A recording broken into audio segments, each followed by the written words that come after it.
मराठीवरती आपल्या सर्वांचं स्वागत। आपण पाहत आहात बिग टीव्ही मराठी। मी तृप्ती कदम। पाहूया आजच्या ठळक घडामोडी। ಜನರ ಒಂದು ಮಹದಾಸೆ ಅದನ್ನ ದಯಮಾಡಿ ತಾವು ಈಡೇರಿಸಿಕೊಡಬೇಕು ಅಂತ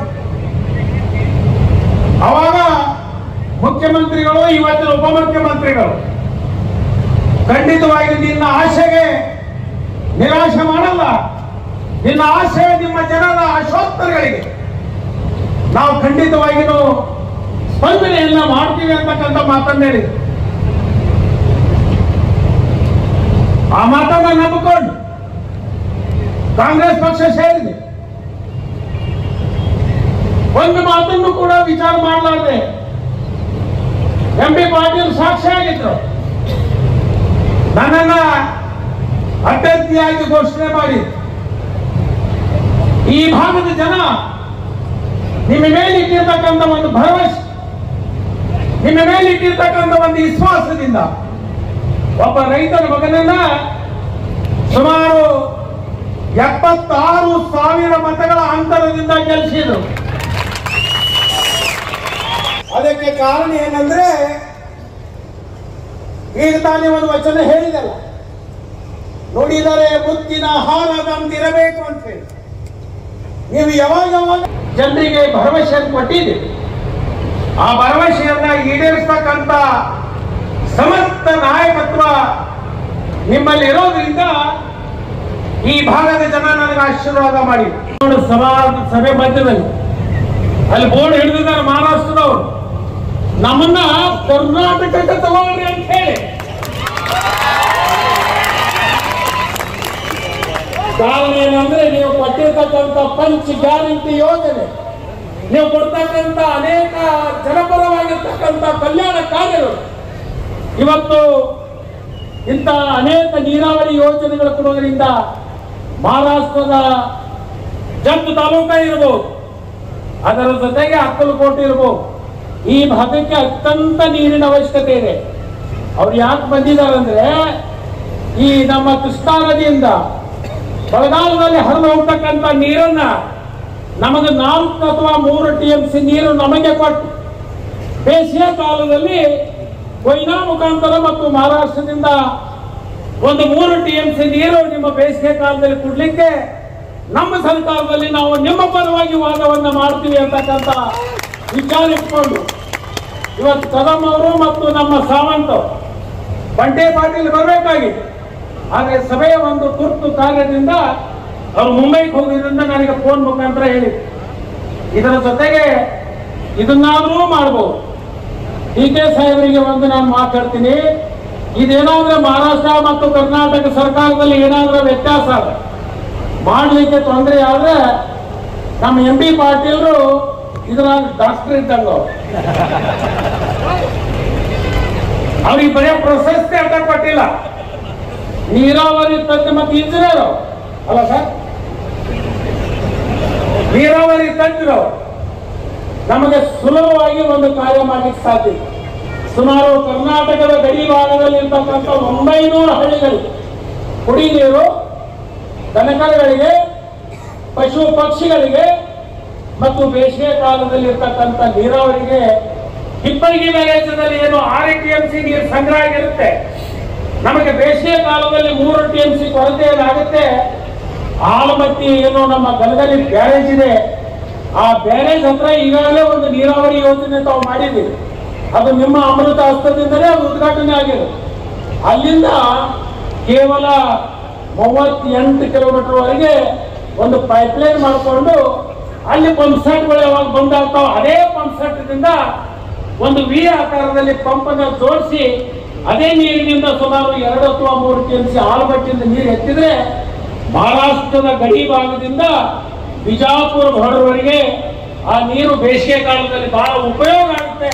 ಅದನ್ನು ಮಾಡುವಂಥದ್ದು ಸ್ವಲ್ಪ ಆಲೋಚನೆ ಮಾಡಬೇಕು, ಯಾಕಂತಂದ್ರೆ ಅದಕ್ಕೆ ನಾನು ಇಂಜಿನಿಯರ್ ಕೂಡ ಚರ್ಚೆ ಮಾಡ್ಕೊಂಡು ಬರೀ ಒಂದು ರೈಸಿಂಗ್ ಮೇನ್ ಇದೆ, ಆ ರೈಸಿಂಗ್ ಮೇನ್ಗೆ ಈಗಾಗಲೇ ಒಂದು DPR ಖರ್ಚು ಮಾಡಿದ್ದು 380 ಕೋಟಿ ಆಗಿದೆ। ನಿಮಗೆ ಯಾವಾಗ ಅನುಕೂಲ ಆಗುತ್ತೆ ಅದೊಂದು 300 ರಿಂದ 400 ಕೋಟಿ ಕೊಟ್ಟರೆ ಆ ಬ್ಯಾಕ್ ವಾಟರ್ ನೀರನ್ನು ತಂದು ನಾವು ಮಹಾರಾಷ್ಟ್ರದ ಗಡಿವರೆಗೆ ತಂದು ಕೊಡ್ಲಿಕ್ಕೆ ಅದು ಸಾಧ್ಯ ಆಗ್ತದೆ। ಇನ್ನು 108 ನಮ್ಮ ಅಡಚಣೆಗಳದಾವ, ಅದನ್ನ ಹೇಳ್ತಾ ಕೂತ್ರೆ ನೀವು ಅಂತೀರಿ ಇದಕ್ಕೆ ನಾನು ಕಳಿಸಿದ್ದೇನೆ ಅಂತ ಹೇಳಿ. ಈಗ ಪಟ್ಟಿರ್ತಕ್ಕಂಥದ್ದು ಬಹಳಷ್ಟು ನಮಗೆ ಉಪಯೋಗ ಆಗಿದೆ ಸರ್. ನಿಮಗ ಎಷ್ಟು ಅಭಿನಂದನೆ ಹೇಳಿದ್ರು ಕಡಿಮೆ. ಇಲ್ಲಿ ಕೆಲವೊಂದು ಜನ ಬಂದಿದ್ದಾರೆ, MP ಪಾಟೀಲ್ರಿಗೆ ಬಹಳಷ್ಟು ಆ ಕಡೆ ಇಲ್ಲ. ಇಡೀ ಕರ್ನಾಟಕದಲ್ಲಿ ಎಸ್ಕಾಂ ಇಲಾಖೆಯಿಂದ ಸುಮಾರು 600 ಪಂಪ್ ಸೆಟ್ಗಳಿವೆ. ನಮ್ಮ ನಿಮ್ಮೆಲ್ಲರ ನೆಚ್ಚಿನ ಹೊಳೆಸಾಲದ ಹೊಳೆಯುವ ರತ್ನ ಜನಪ್ರಿಯ ಶಾಸಕರು ಆದಂತಹ ಬರಗಾಲದ ನಾಡಿಗೆ ಕೃಷ್ಣೆಯನ್ನ ಹರಿಸಿರುವ ಕಲಿಯುಗದ ಭಗೀರಥ, ತಮ್ಮೆಲ್ಲರೂ ಜೋರಾದ ಚಪ್ಪಾಳೆಗಳಲ್ಲಿ ನಮ್ಮ ನೆಚ್ಚಿನ ಜನಪ್ರಿಯ ಶಾಸಕರಾಗಿರುವಂತಹ ಸನ್ಮಾನ್ಯ ಶ್ರೀ ಲಕ್ಷ್ಮಣ್ ಸವದಿ ಸರ್ ಅವರಿಗೆ. ಕೊಟ್ಟಲಿಗೆ ಅಮ್ಮಾಜೇಶ್ವರಿ ಏತನಿ ಅವರು ಬಂದಿದ್ರು ಇಲೆಕ್ಷನ್ ಸರ್. ಆದ್ರೂ ಕೂಡ ನಾವು ಜತ್ ತಾಲೂಕಿಗೆ ಸ್ವಲ್ಪ ಹಂಗೆ ಮಾಡಿ ಸ್ವಲ್ಪ ನಮ್ಮಲ್ಲೇ ಸ್ವಲ್ಪ ಓವರ್ಫ್ಲೋ ಮಾಡಿ ಕೊಡ್ತೀವಿ ಸರ್ ನೀರಲ್ಲಿ ಕುಡಿಯಾಕ. ಆವತ್ತು ಸರ್ ಶಾಶ್ವತವಾಗಿ ನಮಗೆ, ಯಾಕಂದ್ರೆ ನಾವು ಪ್ರತಿ ವರ್ಷ ಹೋಗಿ ನಾವು ನೀರನ್ನ ಹೋಗಿ ನಾವು ಮಹಾರಾಷ್ಟ್ರಕ್ಕೆ 2 TMC ನೀರು ಕೊಡ್ರಿ, 3 TMC ನಾವು ನೀರು ಕೊಡ್ರಿ. ಅದಕ್ಕೆ ವಿಶೇಷವಾಗಿ ಸಿದ್ದು ಕೂಡ ನೆನಪು ಮಾಡ್ಕೊಂಡು ಬಯಸ್ತೀನಿ ನಾನು. ಅನಂತ ಸಿದ್ದು ನೋಡಿ ಯಾವಾಗಲೂ ಕೂಡ ಪ್ರತಿ ವರ್ಷ ಬರಗಾಲ ಬರ್ತದೆ ನಮಗ ಮಹಾರಾಷ್ಟ್ರಕ್ಕೆ ಹೋಗಿ ನೋಡಿ ರೆಡ್ಡಿ ಪಾಟೀಲ್ 2 TMC ನೀರು ಮುಗಿಸ್ಕೊಂಡು ಅಂತೇಳಿ. ಈಗ ನಾವು ಅಲ್ಲಿ ಗಲ್ಗಲಿ ಬ್ಯಾರೇಜ್ ಎತ್ತರ ಮಾಡಿದ್ವಿ. ಗಲ್ಗಲಿ ಬ್ಯಾರೇಜ್ ಒಂದು ಸುಮಾರು 7-8 ಫೀಟ್ ಎತ್ತರ ನಾವು ಜಾಸ್ತಿ ಮಾಡಿದ್ವಿ. ಹೀಗಾಗಿ ಒಂದು ಸ್ವಲ್ಪ ಈಗ ಮಹಾರಾಷ್ಟ್ರಕ್ಕೆ ಹೋಗಿ ನೀರು ಚೆಲ್ಲುವಂತ ಪರಿಸ್ಥಿತಿ ನಮ್ಮಲ್ಲಿ ಒಂದು ಗಲ್ಗಲಿ ಬ್ಯಾರೇಜ್ ಜಾಕೆಟಿಂಗ್ ಮಾಡಲ್ಲ 3 ಮೀಟರ್ ಹೆಚ್ಚಿಗೆ ಮಾಡಿದ್ವಿ, 2 ಮೀಟರ್. ಈಗ ಈಗೂ ಕೂಡ ತಡ ಆಗಿಲ್ಲ ತಿಳಿಸ್. ನಾಳೆ ನಿಮ್ಮ ಹೊಸ ಸರ್ಕಾರ ಬಂದ್ಮೇಲೆ ಈಗ ನೀತಿ ಸಂಹಿತೆ ಬರ್ತದೆ, ಏನು ಮಾತಾಡಿದ್ರೆ ಉಪಯೋಗ ಇಲ್ಲ ವಿಕ್ರಮ್. ಹೊಸ ಸರ್ಕಾರ ಬಂದ್ಮೇಲೆ ನಿಮ್ಮ ಮಹಾರಾಷ್ಟ್ರದಲ್ಲಿ ಕರ್ನಾಟಕ ರಾಜ್ಯ ನಮ್ಮ ಉಪಮುಖ್ಯಮಂತ್ರಿಗಳು DK ಶಿವಕುಮಾರ್ ಇರ್ತದೆ. ಅವ್ರ ಜೊತೆಗೆ ನಾನು ಕೂಡ ಇದನ್ನೆಲ್ಲಾನು ಕೂಡ ಸ್ವಲ್ಪ ಮಟ್ಟಿಗೆ ತಿಳ್ಕೊಂಡಿದ್ದೀನಿ. ನಂದು ಮಾಹಿತಿಯನ್ನು ಕೊಡ್ತೀನಿ. ಲಕ್ಷ್ಮಣ್ ಸವದಿ ಅವರು, DK ಶಿವಕುಮಾರ್ ಅವರು ನಾವು ಕೊಡ್ಕೊಂಡು ಹೋದ್ರು ಸಹ ಮಹಾರಾಷ್ಟ್ರದಲ್ಲಿ ನೀವು ನಮ್ಗೆ ನೀರು ಕೊಡ್ರಿ, ಬೇಸಿಗೆಯಲ್ಲಿ ನಾವು ಮಳೆಗಾಲ ನಿಮ್ಗೆ ನೀರು ಕೊಡ್ತೀವಿ. ತನ್ನ ಮೂಲಕ 2 ರಾಜ್ಯಕ್ಕೆ ಒಳ್ಳೇದಾಗ್ತದೆ. ಮತ್ತು ನಮ್ಗಿಂತ ಜಾಸ್ತಿ ಮಹಾರಾಷ್ಟ್ರ ಫೈದೆ ಆಗ್ತದೆ. ಯಾಕಂದ್ರೆ ನಿಮ್ಗೆ ಆ ಇನ್ಫ್ರಾಸ್ಟ್ರಕ್ಚರ್ ಮಾಡಕ್ ಭಾಳ ಖರ್ಚು ಬರ್ತೈತಿ. ಲಕ್ಷ್ಮಣ್ ಸವದಿ ಅವರು ಹೇಳಿದ್ರಿ, ಇವ್ರು ಇನ್ಫ್ರಾಸ್ಟ್ರಕ್ಚರ್ ಭಾಳ ಉಳಿತೈತಿ. ಸೌದಿ ಸಾಹೇಬ್ರ ಇಲ್ಲಿಂದಲೇ ಕೊಡ್ರಿ ಅಥವಾ ಪಶ್ಚಿಮ ಪ್ರದೇಶದವ್ರು ಪ್ಯಾರಲಲ್ಲಿ ಮಾಡಿಕೊಡ್ರಿ, ಮಾಡ್ಕೊಟ್ಟು ಸಹ ಬೇಸಿಗೆಗೂ ಸಹ ನೀರು ಕೊಟ್ರ, ಮಳೆಗಾಲ ನೀರು ಕೊಟ್ರ ಇವತ್ತು ಗಡಿ ಭಾಗದ ನಮ್ಮ ಕನ್ನಡಿಗರು ಕೂಡ ಬಹಳ ಸಂತೋಷದಿಂದ ಇರ್ತಾರ ಅನ್ನೋ ಮಾತನ್ನ ಈ ಸಂದರ್ಭ ಹೇಳಿ, ಇವತ್ತು ನನಗೂ ಕೂಡ ಇಲ್ಲಿ ಕರೆಸಿ 2 ಮಾತುಗಳಾಡ್ಲಿಕ್ಕೆ, ಯಾಕಂದ್ರೆ ನಮ್ಮ ಪಕ್ಕದ ಮತಕ್ಷೇತ್ರ ಇದು ನಮ್ದು ಸೌದಿ ಸಾಹೇಬರು ಸ್ವಲ್ಪ ಕಷ್ಟ ಭಾಳ ಇತ್ತು, ನಿಮಗೂ ಗೊತ್ತದು. ಅವ್ರು ನಮ್ಮ ಪಾರ್ಟಿ, ನಮ್ಮ ಪಾರ್ಟಿ. ಇಲೆಕ್ಷನ್ ಬಂದಿವರು ಅವ್ರು ನಮಗೆ ಗೆಳೆಯವರು, ನಾವು ಬಂದಿದ್ದು ನಾವು ಗೆಳೆಯವರು. ಈಗ ಅದು ಒಂದೇ ಆಗಿರೋರಿಗೆಲ್ಲ. ಲಕ್ಷ್ಮಣ್ ಸವದಿ ಅವರು ನಮ್ಗೆ ಒಂದಾದ್ಮೇಲೆ ಬಹಳ ಶಕ್ತಿವಂತರು. ಯಾಕಂದ್ರೆ ಅವರು ಅಭಿವೃದ್ಧಿ ಪರವಾಗಿ, ಅವರು ನೀರಾವರಿ ಪರವಾಗಿ, ನಾನು ಕೂಡ ನೀರಾವರಿ ಪರವಾಗಿ. मराठी बोललं तर चालेल ना? Honourable CM of the Karnataka state, आदरणीय मुख्यमंत्री, लोकप्रिय मुख्यमंत्री सिद्धरामय्या साहेब, आदरणीय उपमुख्यमंत्री DK शिवकुमार साहेब,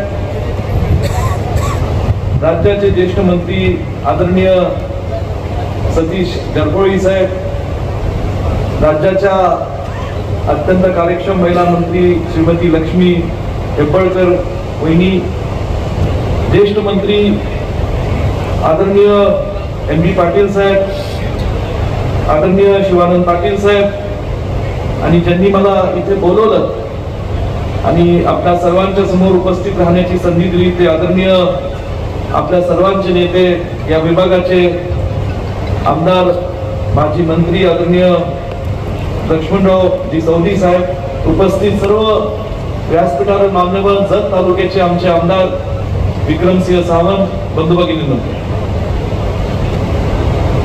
सर मैं बहुत बहुत धन्यवाद देना चाहूंगा लक्ष्मण सवदी जी का कि उन्होंने मुझे आज एक ऐतिहासिक कार्यक्रम के लिए यहाँ पे बुलाया और कर्नाटका के हमारे सब भाइयों और बहनों के साथ यहाँ पे उपस्थित रहने का मौका दिया।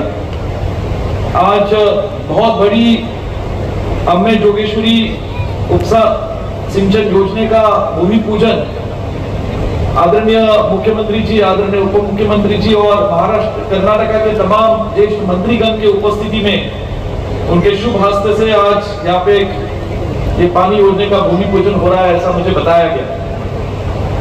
तकरीबन 1400 करोड़ की ये पानी योजना आदरणीय लक्ष्मण सोढी साहब और उनके दूरदृष्टि के माध्यम से आज केवल अथनी तालुका के किसानों के लिए और हमारे माँ बहनों के लिए यहाँ पे उन्होंने ये योजना लाई है। और इस योजना के माध्यम से हमारे महाराष्ट्र के करीबी कांग्रेस पार्टी के हमारे जो विधायक है विक्रम सिंह सामंत, जो जत तालुका क्षेत्र से है विधायक, उनके भी क्षेत्र में कुछ गांवों को अम्मेश्वरी उपसा सिंचन योजना का फायदा होगा। इसमें मैं कर्नाटक सरकार का और खास करके आदरणीय मुख्यमंत्री, उप मुख्यमंत्री और लक्ष्मण सोढी साहब का तहे दिल से हमारे जत के लोगों की माध्यम की वजह से धन्यवाद देना चाहूंगा। मैं ज्यादा वक्त नहीं लूंगा, इतना कहना चाहूंगा कि आज इस स्टेज पे मैं खास करके जिक्र करना चाहूंगा एमबी पाटिल साहब का।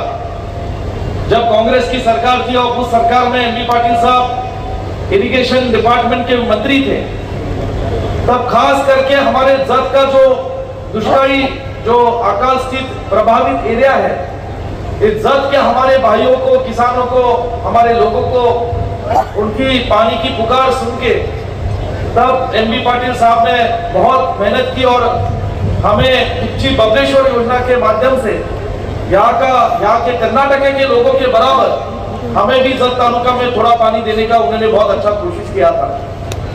सीएम साहब से एक मीटिंग और रिक्वेस्ट की थी कि महाराष्ट्र और कर्नाटक के ये जो बेलगाम, अथनी, जत तालुका हमारा कुछ लक्ष्य क्षेत्र है, ये कई सालों से बहुत सालों से अकाल स्थित है, ड्राउट प्रोन एरिया है। और यहाँ पे जो कृष्णा नदी का लिफ्ट इरिगेशन स्कीम्स है, जैसे महाराष्ट्र में हमने ताकारी, टेम्बू, माइसार, अर्पण की योजना सांगली, सोलापुर डिस्ट्रिक्ट में बहुत अच्छी तरह से इंस्टिगेट की, लेकिन यहाँ पे भी वैसे कुछ स्कीम्स है जो स्कीम के माध्यम से आज हमारे कर्नाटक के लोगों को और उसके बराबर महाराष्ट्र के हमारे ये अकाल ड्राउट प्रोन परिस्थिति के लोगों को, किसानों को साथ मिलेगी। मैं इतना कहना चाहूंगा कि अगर आज ये तुच्ची बबलेश्वर हो या मुड़वाड़ पानी योजना हो या अम्मे जोगेश्वरी उपना सिंचन योजना हो, इस सब सिंचन योजना और हमारी जो योजना है, जैसे कुछ महीनों के लिए कृष्णा नदी इकड़े ही कोरडी पर थी, कृष्णा नदी में पानी नहीं होता है, तब महाराष्ट्र के माध्यम से हम कर्नाटक के हमारे किसान भाइयों को पानी देने का जरूर कोशिश करेंगे। ये मेरा आपसे वायदा है, ये हमारी जिम्मेदारी है। लेकिन कर्नाटक जब हमारे यहाँ जब मानसून सीजन होता है, तब हमारे यहाँ थोड़ा ये दुष्काल की स्थिति में थोड़ी स्थिति ठीक नहीं होती, तब थोड़ा वाटर एक्सचेंज का अगर हम अग्रीमेंट कर पाए दो स्टेट्स में, तो जरूर तरीके से ये हमारे कुछ क्षेत्रों में और कुछ गांव में हमारे किसान का फायदा होगा, आपके भी कर्नाटका का, हमारे किसान भाइयों का फायदा होगा। तो मैं आप दोनों से रिक्वेस्ट करूंगा ऑनरेबल सीएम एंड डीसीएम की एक थोड़ी सी मीटिंग हमारे भी, भले महाराष्ट्र में आज सरकार हमारी नहीं है, लेकिन सीएम और हमारे सीएम और डीसीएम से भी मेरी बात हुई है, दोनों भी ये आपसे मुलाकात करना चाहेंगे और जल्द से जल्द ये ऐसा हम अग्रीमेंट कैसा कर पाएंगे जिससे दोनों स्टेट के लोगों को और किसानों का हमारा फायदा हो सके। आज मैं इतना कहना चाहूंगा कि लक्ष्मण सोढी साहब कई सालों से हमसे परिचित है, उनका और जैसे एमबी पाटिल साहब हो, लक्ष्मी हेब्बड़कर मैडम हो, आदरणीय सतीश जारकोली साहब हो, कई यहाँ के महाराष्ट्र सीमा जो लग के कई सारे मंत्री और ज्येष्ठ नेतागण है जिनका महाराष्ट्र से भी करीबी संबंध रहा है। और ये सब लोग कौन से ना कौन से माध्यम के महाराष्ट्र के लोगों को मदद करते रहते हैं और हमारी भी मदद, हमारे कर्नाटका के भाई और बहनों को मदद कौन सा माध्यम से होता रहता है। मैं इतना ही कहूंगा, मैं आज खास करके सतीश जारकोली साहब और लक्ष्मी हेब्बड़कर मैडम का जिक्र ऐसा करना चाहूंगा कि छत्रपति शिवाजी महाराज का सबसे बड़ा पुतला उभा करने का काम इन दोनों नेताओं ने किया है। उसकी वजह से महाराष्ट्र के आज हमारे सब लोगों से धन्यवाद मैं आप दोनों को कहना चाहूंगा। आज इतना ही कहना है कि लक्ष्मण सोढी साहब कई सालों से एमएलए रहे, कर्नाटका स्टेट में एक वरिष्ठ मंत्री करके उन्होंने काम किया, 75,000 से ज्यादा लीड मार्जिन से वो जीत गया है और आज दिन रात यहाँ के लोगों के लिए और हमारे माँ बहनों के लिए वो तहे दिल से काम करते हैं। उनका शुगर फैक्ट्री ये कर्नाटक नहीं पूरे देश का एक अच्छा शुगर फैक्ट्री करके हम एक उनको रोल मॉडल करके हिसाब से देखते हैं। उनका परिवार आज यहाँ के लोगों की सेवा में काम करता रहता है, ये मुझसे अच्छा आप लोग जानते हैं। ये रिश्ता हम सब लोगों का जो भाईचारे का है, प्यार मोहब्बत का है, ये रिश्ता हमारे लोगों में रहना चाहिए, बढ़ना चाहिए। इसलिए आज मैं यहाँ इस प्रोग्राम में मुंबई से आया हूँ। मैं ऑनरेबल सीएम डीसीएम से थोड़ा माफी कहना चाहूंगा कि मुंबई से आते वक्त थोड़ा देर लगा, एटीसी का वहाँ पे प्रॉब्लम था, लेकिन फिर भी आज आप यहाँ पे आए। जैसा यहाँ के क्षेत्र के लोगों का आज पानी का प्रश्न आपने ये योजना के माध्यम से छुड़ाया, उसका ही लाभ थोड़ा सा हमें, ज्यादा नहीं लेकिन थोड़ा सा लाभ हमारे जत तालुके के भाइयों और बहनों को मिलेगा, इतनी मैं अपेक्षा करता हूँ। और वापस आदरणीय लक्ष्मण सवदी साहब ने आज मुझे यहाँ पे बुलाया, मैं उनसा और उनके परिवार का तहे दिल से धन्यवाद करके दो शब्द ಮಾಡ್ತೀನಿ. ಯಾಕಂತಂದ್ರೆ ಅವರು ಇವೆಲ್ಲ ಕೆಲಸ ಮಾಡ್ತಿದಾರಲ್ಲ, ಕೆಲಸ ಮಾಡೋದ್ರಲ್ಲಿ ನಿಮ್ಮ ಆಶೀರ್ವಾದ ಇರ್ಬೇಕಲ್ಲ ನಮ್ಗೆ. 1486 ಕೋಟಿ 1,500 ಕೋಟಿ ರೂಪಾಯಿ ಪ್ರಾಜೆಕ್ಟ್ ಕೊಟ್ಟಲಿಗೆ ಏತ ನೀರಾವರಿ 1,500 ಕೋಟಿ ನಿಮ್ಮ ಆಶೀರ್ವಾದ ಇರ್ಲಿ ಅಂತೇಳಿ ಕೇಳ್ಕೊಂಡು ಲಕ್ಷ್ಮಣ್ ಸವದಿ ಅವರ ಕೈಯನ್ನ ಬಲಪಡಿಸ್ತಕ್ಕಂಥ ಕೆಲಸವನ್ನ ಮಾಡಬೇಕು. ಮುಂದಿನ ದಿನಗಳಲ್ಲಿ ನಿಮ್ಮ ಭವಿಷ್ಯ ಇದೆ ಹೇಳಿದ್ದಾರೆ, ಭವಿಷ್ಯ ಇದೆ. ಯಾಕೆಂತಂದ್ರೆ ಲಕ್ಷ್ಮಣ್ ಸವದಿ ಇದಾರಲ್ಲ, ಒಬ್ಬ ಒಳ್ಳೆ ಕ್ರಿಯಾಶೀಲ ರಾಜಕಾರಣಿ. ಈ ಗುಣಕ್ಕೆ ಮಾತ್ಸದೇ ಇರಬಾರದು, ಅವ್ರು ನಮ್ಮ ಜೊತೆ ಇರದೇ ಇರಬೇಕು. ಅದು ಈಗ ನಮ್ಮ ಜೊತೆ ಬಂದಿದ್ದಾರೆ, ನಾನು ನೋಡಿದೆ, ಹತ್ತಿರದಿಂದ ನೋಡಿದ್ದೀನಿ. ಅವರು ಜನಪರವಾದಂಥ ಕಾಳಜಿ ಇಟ್ಕೊಂಡಿರೋರು, ಬಡವರ ಬಗ್ಗೆ ಕಾಳಜಿ ಇಟ್ಕೊಂಡಿರ್ತಕ್ಕಂಥವ್ರು, ಮತ್ತೆ ಉತ್ತಮವಾದಂಥ ಲೀಡರ್, ಎಲ್ಲ ಲಕ್ಷಣಗಳನ್ನು ಹೊಂದಿರತಕ್ಕಂಥ ನಾಯಕರು. ಅದರಿಂದ ಅವರಿಗೆ ಮುಂದಿನ ದಿನಗಳಲ್ಲಿ ಭವಿಷ್ಯ ಇದೆ ಅಂತಕ್ಕಂಥ ಮಾತುಗಳನ್ನ ಈ ಸಂದರ್ಭದಲ್ಲಿ ಹೇಳಿ, ಇವತ್ತು ಬಹಳ ಸಮಯ ಆಗಿದೆ.